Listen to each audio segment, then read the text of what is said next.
Have you ever wondered just how many mistakes you might be making without even realizing it? With the amount of newer players commenting on my recent videos and joining my Discord, I wanted to go over 5 of the most common mistakes players make that aren't immediately obvious. This doesn't just apply to new players either, as these mistakes can sometimes take months to realize, and I even find myself making these mistakes from time to time.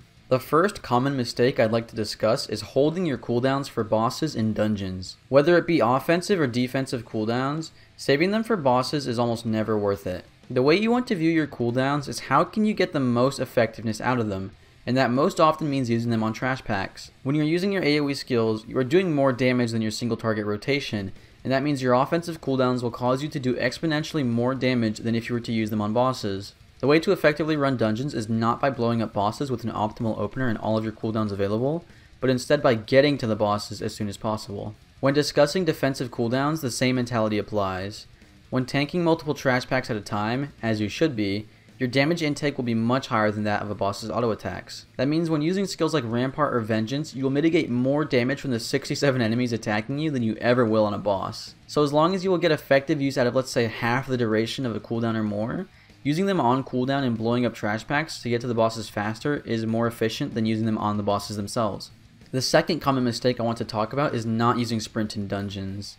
This one is pretty straightforward, but it still amazes me how many players, even in max level dungeons, aren't abusing sprint. Travel time and getting from point A to point B is actually a huge percentage of a dungeon's overall duration, and moving across the game world faster will speed up your dungeons immensely. Similarly to the idea of using cooldowns to reach bosses faster, using sprint as often as possible can also aid you in your goal of reaching bosses immediately. It's important to note that in combat sprint only has a duration of 10 seconds, while using it out of combat will make sprint have a duration of 20 seconds. There will be times when using sprint in combat is still worth it, but generally try to wait until you're out of combat to use it and get the full duration. An easy way to know if you're out of combat is to check the enemy list, and if there are no enemies on it, then you're out of combat. Use sprint early and use sprint often.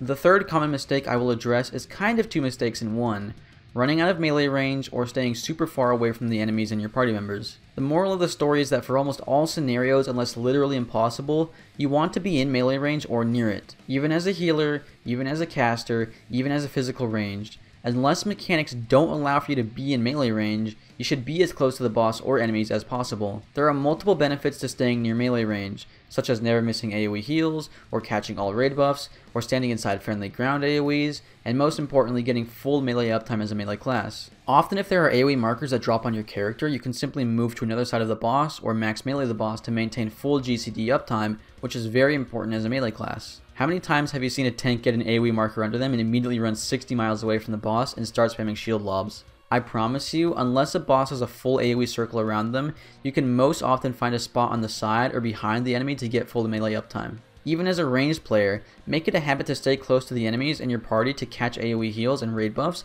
and as a melee make it a goal to never disengage from the boss. Another common mistake that is pretty related to the last one is not making effective use out of friendly ground AoEs. A ground AoE is a skill that is placed on the ground in a circle, such as a White Mage's Asylum. This one is super common, even all the way into Savage raiding. You should learn what the job's ground AoEs are, and be on the lookout for them when playing with a class that can put down a ground AoE. Things like Asylum, Astrologian's Earthly Star, a Ninja's Doton, a Dancer's Improvisation. There are many ground AoEs in the game that are actually beneficial. Keep your eyes peeled and run into them when you can, and for my tanks out there, pull mobs into Doton in a Summoner Slipstream, please. The last mistake on my list is moving too much. Generally speaking, in an encounter you should try to limit your movement as much as possible.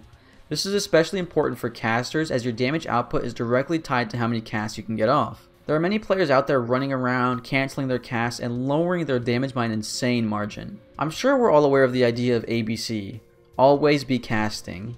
The other side to ABC is to limit your unnecessary movement as much as possible. In most scenarios, moving a few inches to the left or to the right is all that is needed. You shouldn't be running in circles, going back and forth, and never casting any spells. When you see a mechanic that will cause you to stop casting, quickly come up with a plan to get back to casting immediately. This can also be an extremely important factor in tanking, as turning bosses and moving them all over the place will cause your melees to hate you. As a tank, pick a spot on the ground and always try to default back to it as often as possible. The less you move and turn the boss, the happier melees will be.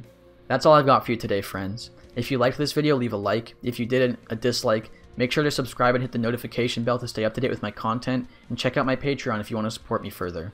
Follow me on Twitch for live streams, Twitter for tweets, and join my Discord to engage with me directly. All links are down in the description. Thanks so much for watching. Peace!